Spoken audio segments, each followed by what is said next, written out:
జయసుధ గారు, రాధిక గారు, మీరందరూ మాకు బోలెడని టిప్పులు ఇవ్వాలి. మీరు అప్పటికి ఇప్పటికీ ఎలా అలా మెయింటైన్ చేసుకుంటూ వస్తున్నారు మీ గ్లామర్ని? ఇందాక మురళీమోహన్ గారిని అడిగాను, ఆయన చెప్పలేదు. జీన్స్ అని చెప్పారు. జీన్స్ అంటే నాకు ఈటీవీలో ప్రసారమైన మా ప్రోగ్రామే తెలుసు.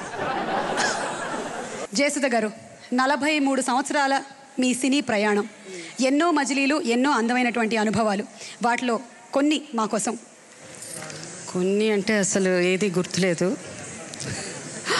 ఫస్ట్ సినిమాలో ముందు ఫస్ట్ డే చెప్పిన డైలాగ్ తప్ప ఇంకేమీ గుర్తులేదు. అయితే ఆ డైలాగ్ మేము ఇప్పుడు మళ్ళీ వినాలనుకుంటున్నాము. 43 సంవత్సరాల క్రిందట డైలాగ్.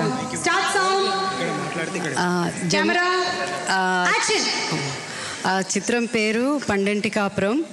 నేను డైలాగ్ జమున గారిని చూసి డైలాగ్ చెప్పాలి. ఆ డైలాగ్ ఏంటంటే, నువ్వు మా అమ్మవి కానే కాదు. అది ఫస్ట్ నేను డైలాగ్ చెప్పి. అద్భుతం అండి. ఆ రోజు కూడా ఇంత కాన్ఫిడెంట్గా చెప్పారా, లేకపోతే చిన్న వణుకు జీరా ఏమైనా ఉండిందా? ఉండుంటుందేమో కానీ పెద్దగా గుర్తులేదు. డైలాగ్ వరకు గుర్తుంది. ఓకే, ఇది కథ కాదులోని మీ విలన్ గురించి చెప్పండి.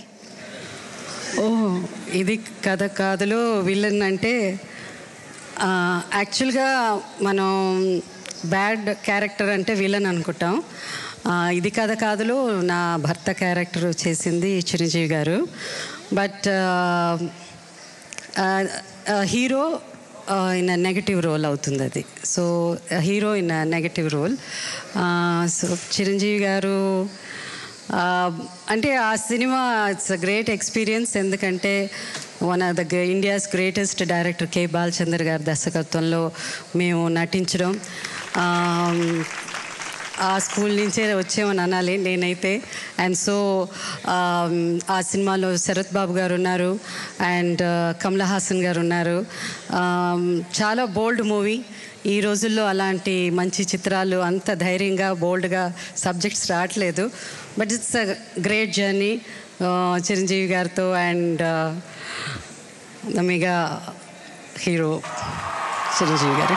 Okay, thank you so much Jayasudha garu. And మీ అబ్బాయి కూడా హీరోగా రంగప్రవేశం చేశాడు. Wishing him all the success in this industry. Thank you.